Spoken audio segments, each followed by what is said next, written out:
Welcome to the Wicked Podcast, where we read the business books you don't have the time for. I'm Marcus Kirsch. And I'm Troy Norcross. And we are your co-hosts for the Wicked Podcast. So I've been spending a huge amount of time baking bread again, like beginning of startup kind of baking bread again, and building sourdough starters from scratch. And I thought everything was going fine, but it wasn't. And it wasn't going fine because I don't read Portuguese. And if I would have read Portuguese, I would have realized the flour I was using has yeast already in the flour. I just kept trying and trying and trying over and over and over again. And all I was doing was upsetting my husband because the kitchen is covered in dough everywhere, on every door handle, on every counter surface. So if there's anything that we need at the moment, we need a bit of resilience in our relationship. And that's a nice segue to say, who are we talking to today? Yeah, today we're talking to someone all the way in Australia, Tasmania, a gentleman by the name of Ian Snape, and his book Resilience by Design. And he works with a partner on resilience in people. So it's less about the flexibility of organization themselves, but actually on personal, individual. And he works with a lot of high performers and other people, like athletes and people in the army. So there's some serious stuff going on. And it's a great book, looks amazing. It's very nicely designed, and it's one of those things you can flip up, look at different bits and pieces, because he's got 12 or 15 different aspects of how to deal with it. And you can just look up one a day and get inspired and try a few things and to help you with your personal resilience and so on. It was a great interview. What were your takeaways? Yeah, well, I looked through the entire book or read the book, and the chapter that really grabbed me was the idea of reframing, how important it is to take the data that we're getting and framing it in the right context. I think it's really, really important to put a positive spin on things as much as possible, to look for the solution rather than focusing on the problem. He does a really, really great job of that. The other one was, and it wasn't a throwaway remark at all, it was a really great story. And I had a similar experience myself. The power of breathing. I mean, you and I were chatting about it before we hit the record now.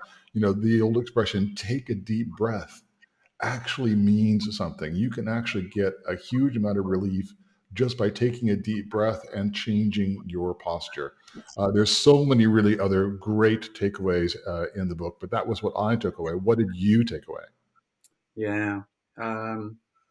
Breathing is, I don't know, it feels so essential, yet it's amazing what it does when you actually start thinking about it. And I know friends who were in big stress situations for sometimes years, and the thing they normally say is, it felt like someone was sitting on my chest. I just could not breathe well. And I think the army, they seem to do that too, in order to really relax and kind of get at it with a fresh head. What I quite liked, and that's sort of nearly like a thing in my own very familiar corner, is I think it's pronounced Cinefin, this Welsh name terminology that describes a process of how you look at problems, and there's different types of problems, and actually be able to segment them a bit, knowing a bit more of what's coming, what it is, and what type of complexity and chaos and things you're dealing with. And it's the first time I read about and I heard about it before. It's the first time someone explained it a bit more to me. I'm sure I will read more about it. If not, maybe we can have someone specializing in that. If not the guy who created it in Wales, maybe on the program. That'd be awesome. But yeah, it's a great segmentation on the different types of problems and scenarios you can be in, and therefore creating a different response to it. And that totally aligns with me saying, look, there's linear problems, wicked problems, and they need to be tackled differently. So if you have the wrong strategy towards it, you'll fail and it will cause stress and, it's all the bad stuff. But if you can look at it and know a bit more what it is, if you can make more sense of it, so the sense-making aspect is quite interesting. And the typology of a problem or context helps you move through these things much easier. So I love that, the model that he explained to us a little bit. But there's tons of other things in the interview. Yeah, and he's got such a nice, comfortable chair. Why don't we go and talk to him? Before the interview, a quick word from our very first sponsor, Zencaster. We use Zencaster for all our audio and video recording, and it's a very nifty tool that splits up all the channels for very easy editing. Zencaster is used by 10% of all active podcasts. You can get 40% off the first 3 months and unlimited audio and video recordings with our special coupon code wickedpodcast. I repeat, Wicked Podcast for 40% off. And now the interview.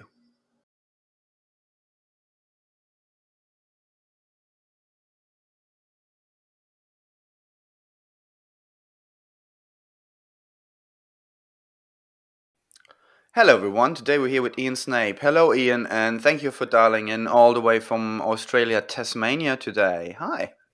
Hi, thank you. It's my pleasure to be here. So as usual, we start at the top. So please tell our listeners who you are and why you wrote the book. Well, I guess you describe me as a scientist, certainly originally, but 20-year career in science. I'm a coach. I still coach people, and I've been doing that for a very long time. And I run a small company called Frontline Mind, coaching, training, where we're really got to focus on frontline agencies, so a lot of healthcare, law enforcement, police, that sort of thing. Really inspired by the amazing work that frontline agencies do. We do work with business as well, where they're under pressure. They've got a lot of challenges in their business. Their people might be struggling with stress, that kind of thing. So we do a fair bit of work with them. Originally, a lot of our work was with trauma, coaching frontline professionals to recover from trauma, and then it's been quite an uphill struggle to get people to proactively invest in resilience so that they're not having to deal with trauma. And we're now the mainstay of our work's resilience programs and leadership. So really getting to the whole system of this complex issue of what, how do you create frontline agencies where people can go to work and come home in one piece. And that's really exciting. It's taken a long time to get some of those agencies involved in that top level whole of system support. So that's where we are right now. And really the reason for writing the book, working in this field now for quite a while, and I've discovered a lot. I've learned a lot from practitioners, particularly frontline extreme sports, pretty well extreme anything really. And that led us to really want to unpack what these exemplars do, these people who survive and thrive in these environments. And I wanted to sort of key in the science. I wanted to understand, how does what they do marry with what the science says, and what does the evidence base say? And there's quite a big difference there between a lot of the stuff that's published. So I ignored a fair bit of the theory where I just couldn't see the relevance to what real human beings were telling me.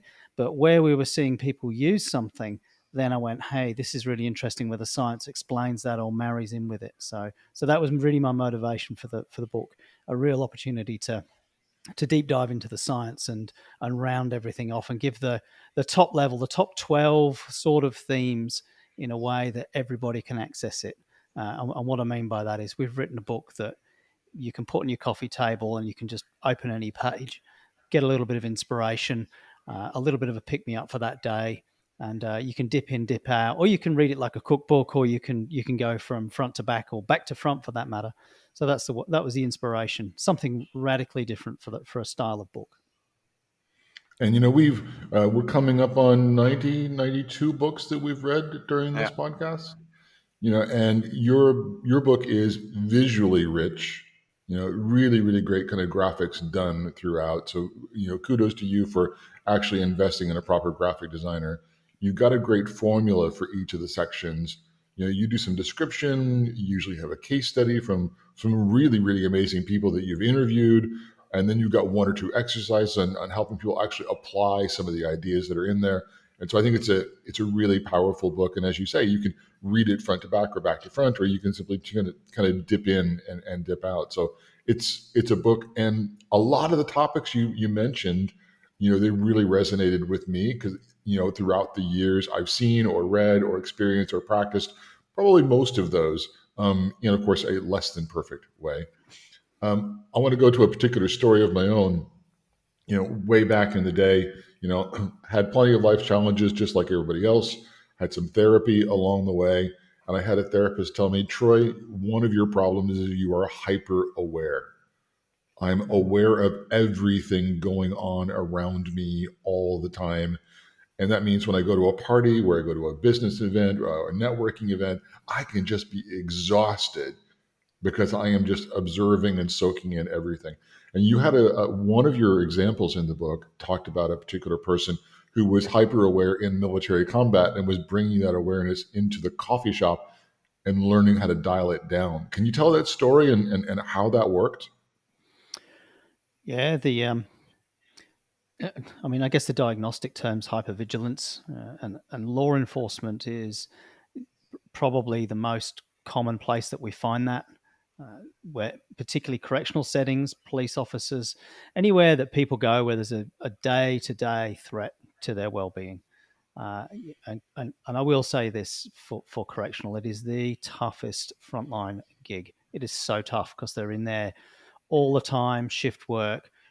You're taking all the bad guys, and the police, they make their case and they lock them up and they put them in one place, and then you've got your correctional workers going in there to manage these folks, and they become, those that survive and don't tap out early or get assaulted, become hypervigilant because they have to be really alert when they're in that context, but they take it home with them.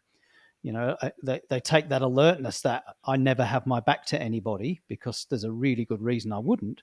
And then they go shopping and they do that. And then they go sitting in the coffee shop and they'll always have the back to the wall. You can spot them. If you start paying attention, there'll be certain people you could you could sit down, you've got a guest coming, and they will move the chairs if you've set them up to have their back to the coffee shop. The good ones who know you will be able to calibrate off you, so they'll watch your eyes, and everybody that goes by they'll be aware of. They'll use you as a mirror. Some really clever stuff.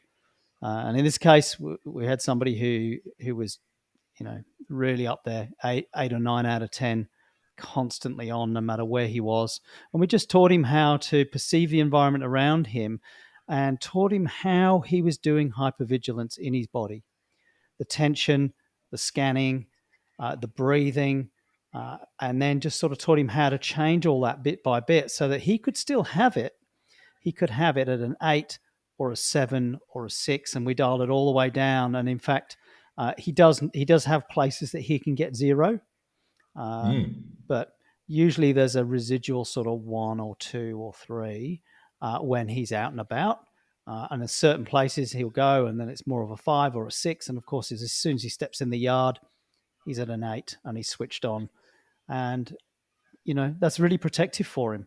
And if we treated this like an illness, like a problem, something we wanted to medicate away, we'd be taking away an incredibly protective state that this guy's got. So that's kind of the way we work. We don't take anything away. We just give people more choice and allow them to calibrate themselves and the context that they're in.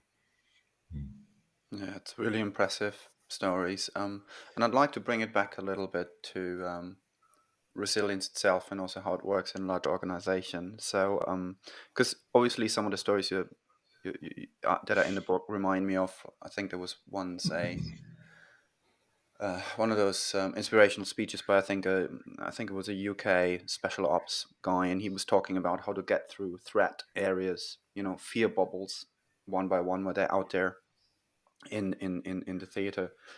But the other thing that came up for me a lot is I've done 2 rounds now around projects over the NHS here in the UK, and in other organizations as well. We're now in the middle of a mental health wave and crisis that, in my opinion, doesn't get enough talked about because it's really eating away from the mainstream, I feel, because nearly every second person I talk to has some issues, has some kind of really low points, stress points also.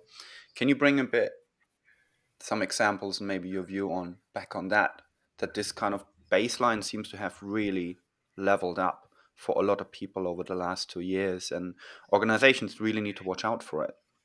Because I've now seen it in a lot of change and transformation where you have high levels on uncertainty that can create fear and stress way more than they ever did. What's your view on that for the mainstream in organizations. How much have you seen this sort of drop or bubble up more, or and what to do about it in comparison to these extreme situations you just talked about?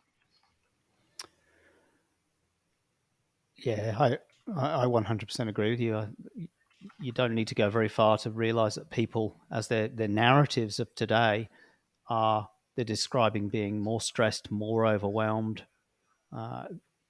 People use metaphors like the goalposts keep changing. I just can't keep pace with what my objectives are in my job.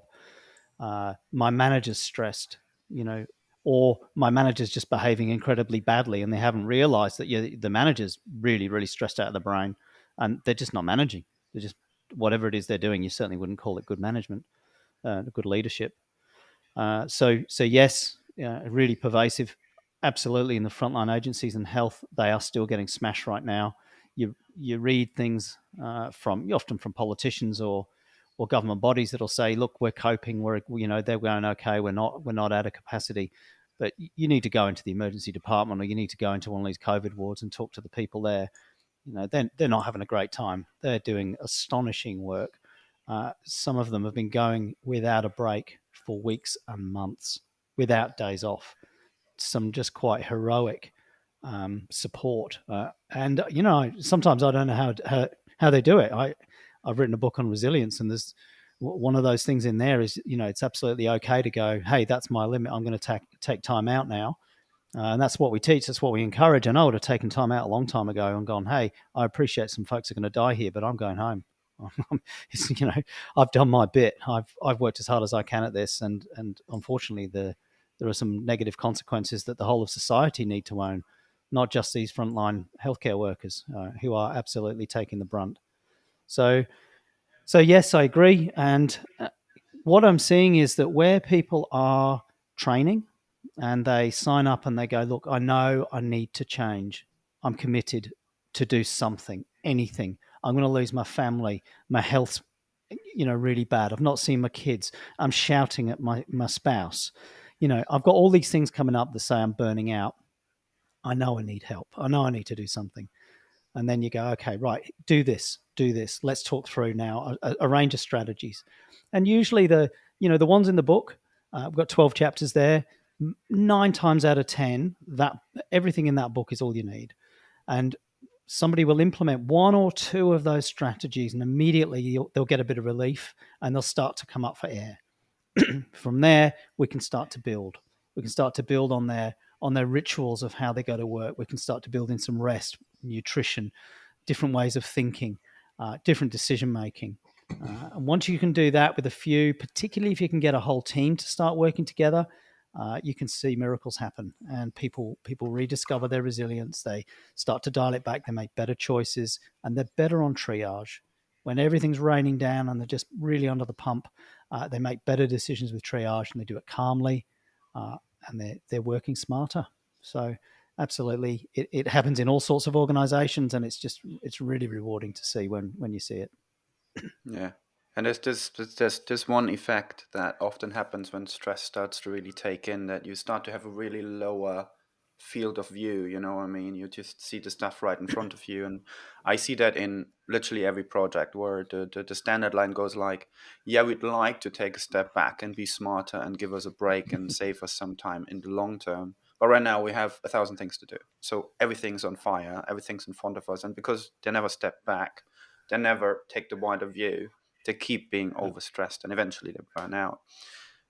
Tell us a little bit. So the idea of having a look and being able to have the time to even consider the things that are on the periphery, which are other people in the team, people that manage you and that you manage. Having that breather is quite important, which contributes towards sense making and understanding that other people might have a different view on it, even though they're looking at the same thing. And in that sense, tell us a bit about sense making, and more particular maybe about cats and strings. Cats and strings, okay.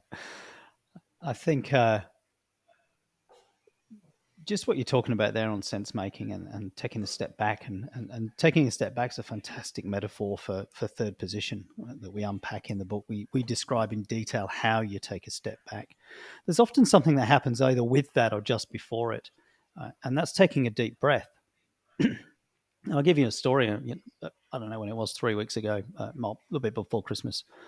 One of my clients phoned up early in the morning. I was just going to go into some training, and it was 8 o'clock, and client's in tears, and she's exhausted. She's just been absolutely smashed with some really high level stuff, and she says, have you got a moment to speak? I really need some help. I've got whatever going on, and I said, just before we do, I said, I know this might sound really strange, but I can feel you in my body. I can feel tension across the top of my chest, and I can feel that you're not breathing. So I'm using second position, right? And I could just hear this down the end of the phone. And then she just said, she said, actually, that is so much better. I just feel like I can do this now. And that was it. I hadn't actually done anything apart from recognize that she wasn't breathing and her posture was out of kilt. So we did some adjustment with that over the phone. I got her to look at the situation she was in, looking at herself. So she was looking at herself. She was wherever she was. And in a 5-10 minute coaching conversation, she was back on track and she knew what she needed to do. I had no idea what her topic was. I had no idea. I had no solutions for her, but I knew she needed to breathe. I knew she needed a posture. And once she took a third position on it, she went, I know, I am aware now of what I need to do. It just completely, radically changed her sense-making in a matter of moments. And that's what often we're trying to do. We have this saying in the book and it's a play on Drucker's quote about culture and strategy. We say, perception eats reality. It doesn't matter what your reality is. If your perception is not resourceful, then you won't be resourceful. You could be wealthy, you could have everything lined up for you, but you could still turn your life into a shit show if your perception's that way inclined. And the flip side's true. You can be under incredible pressure. You can have so many things going wrong for you. You've got a sense of humor. You've got some teammates around you. Literally the bombs can be falling and you can be going, this is okay. This is actually okay. I mean, objectively, it's not okay, but your perception in the moment makes it so. So perception eats reality for breakfast, and that's about sense making. It's about making sure that your sense making is resourceful for you. And with regard to cats and strings, just to get to the point that we wanted to hear about. So cats and strings is a fascinating little activity that we do in groups. We ask people to just pay attention to a really simple sentence. The cat played with a ball of string, and we get them to sit on that for a moment. And then we go around every single person and say, tell us about your cat. And everybody's cat's different. And there's always a whole random bunch of people like, I don't like cats. I didn't really see a cat. I had a dog that was chasing a cat. I had the cat was dead because I don't like. People come up with all sorts of things. And you just say, hey, I've just given you a really simple sentence. And then you say, tell me about the ball of string. And there's red string and gray string. And there's no string. And there's string doing this. And you say, so tell us, what would you like to have happen with cat and ball of string? And everybody's got some kind of story and narrative of what they'd like to have happen. And here we go. We've just created and hallucinated a whole bunch of made up stuff. And we've become curious about this. But what's really powerful about this activity is people often for the first time realize that when somebody says cat played ball of string or a metaphor, they make up their own stuff, but it's not the same as everybody else's. And for some people, it's just an incredible revelation. I did this activity in an exec strategy room of a major bank. And we did this activity and everyone said, oh, wow, that's amazing. And we did all this stuff. And I've got to tell you, it was the most beautiful strategic planning room I've ever seen. It was just so schmick. And over there was the corporate vision. And then I said, okay, right, you've done the cat ball of string now. And I read out the corporate vision. And word by word, what does that mean? What does that mean? And the jaws dropped because they realized that it meant there were 40,000 employees. It meant 40,000 different things. It had no coherent meaning for the business. And they'd spent millions of dollars coming up with this thing. And it was meaningless because it was too idiosyncratic. It was too abstract. It was just meh. It was fascinating. It was really interesting. Beautiful strategic planning room. Sorry, before you go on, Troy. Yeah, it's like from my design thinking, service design background, we have a similar sort of icebreaker for that as well, which like draw a vase with flowers, and everyone draws something different. There's one, there's two, there's a whole bunch of it. The vases all look different. Same thing. Yeah, it's amazing how that is when groups of people coming together rarely addressed that. Hang on a second, we all have very different experiences. We have totally different references for absolutely everything. I think for me it might be a tidbit easier because I come from a country with a different language, going into a new country with a different language, and just the metaphors and imagery attached to language itself is such a revelation. I never thought of German the way I thought about it until I left the country. It suddenly became suddenly had a lot of different meanings. There's a lot of similarities and differences, and you can celebrate both, the differences and the similarities. And so it's a really great, simple piece and action to do with a room full of people, and you're going, oh yeah, let's do that more often and remind us of that, because that changes the whole temperature in the room often, doesn't it? Yeah, it's a beautiful story. Thank you for that, Troy. All right. So we're more than halfway through the interview, and I'm embarrassed to say we haven't done something that we really should do. And that is, resilience means lots of things to different people, as we just kind of discussed interpretation and everything else. And I love some of your descriptions. Resilience can be described as being confident, calm, cool, collected, edgy, bitchy. But then there's also resilience taken to extreme, the stoicness of powering through regardless of what's going on, and how it can be negative. Your book is Resilience by Design. What does resilience mean for the people who would like to read it? That's a great question. I mean, there's this formal definition of resilience in the book, which is basically prepare for, respond to, and adapt to change. And that can be anything from daily challenges to, from your crying child. And I know I've got a 2-year-old at the moment who's pretty challenging, and all the way through to a crisis. It can be frontline work, it can be parenting, it can be catching a bus. How do you prepare for and survive and thrive in some of these challenging times? So that's the formal definition. But I think the real definition is the narratives and the actions of so many people in the world. You go hunting around for the people, not the people that are stressed, the people that are not coping well, but you find those people that are laughing in a challenging job. They're really looking forward. They're motivated by their work, and you start to unpack what is it they're doing and what stories are they telling themselves and telling other people.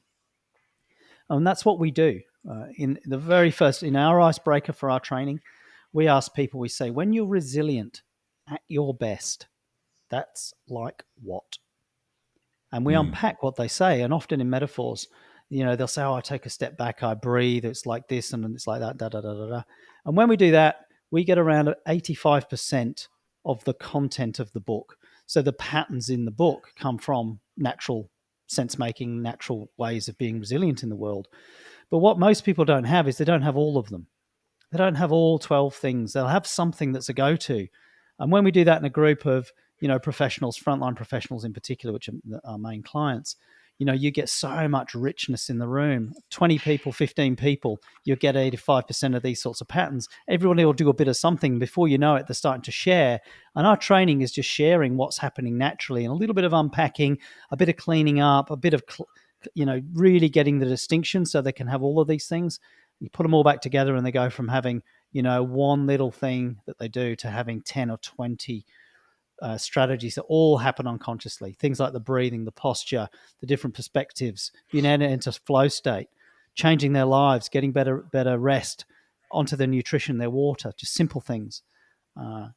So I think that's my definition of resilience. It's what the practitioners do when they're really under the pump.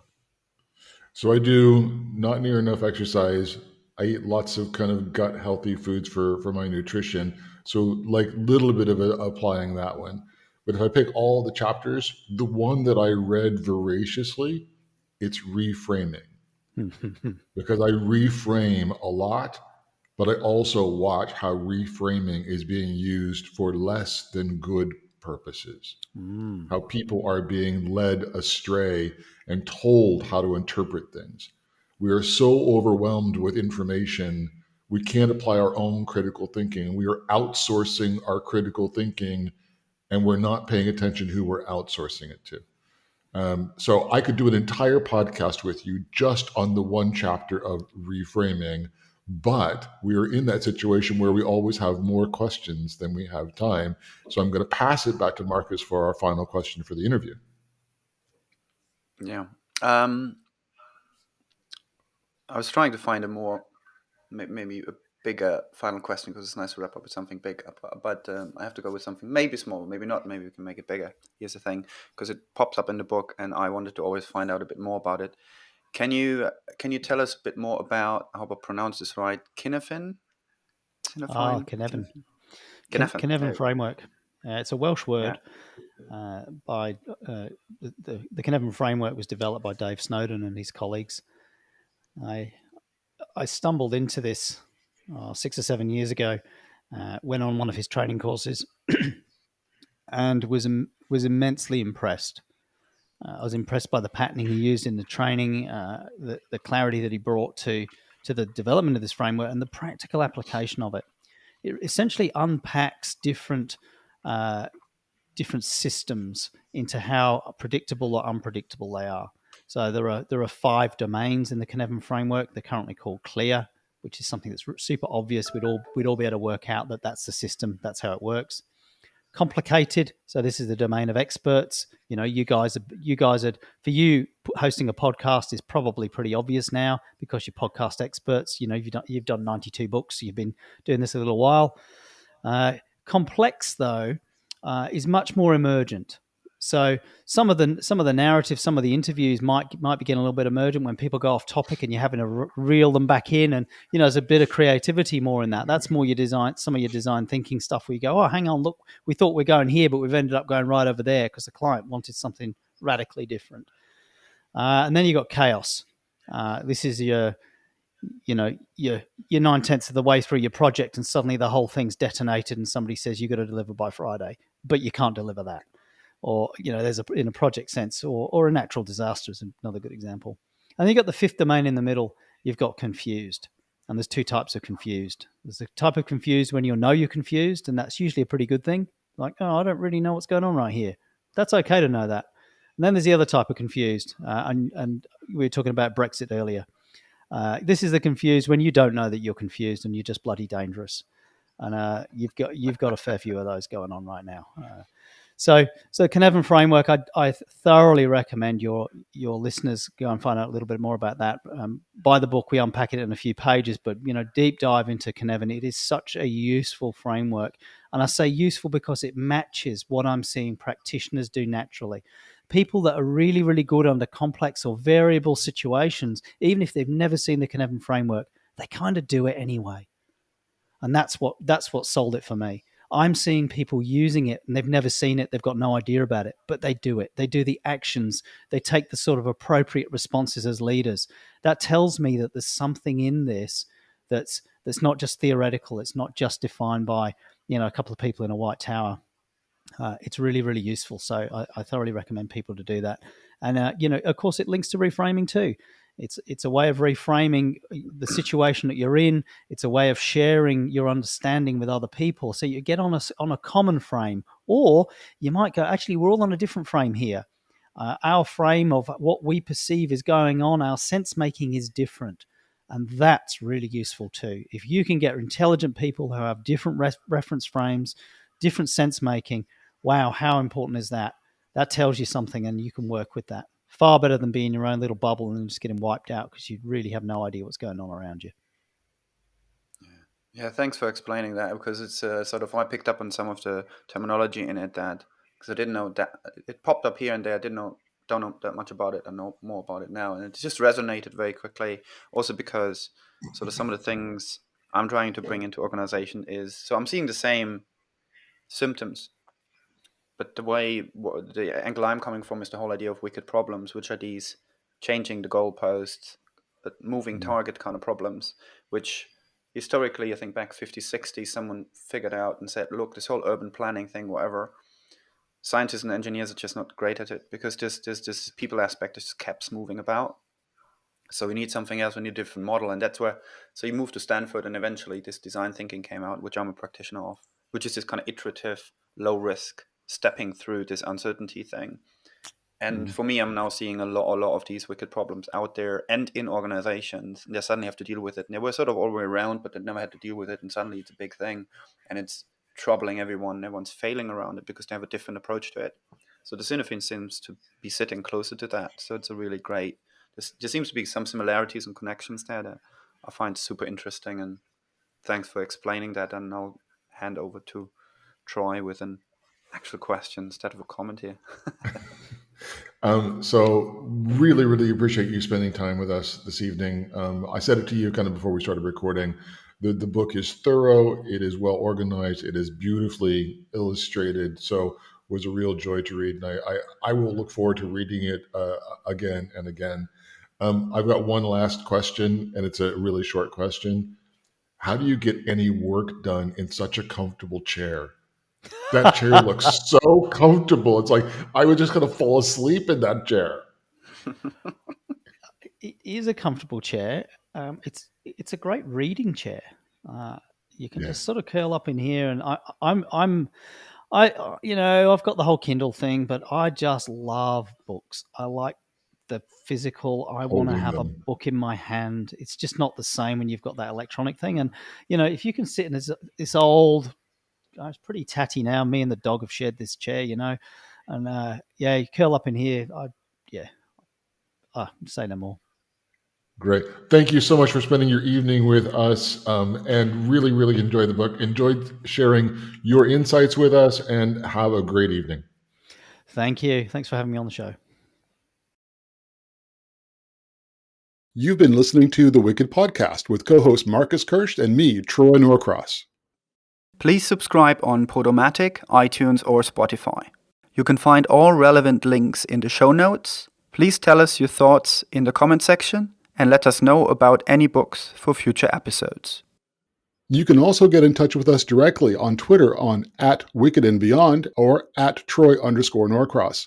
Also, learn more about the Wicked Company book and the Wicked Company project at wickedcompany.com.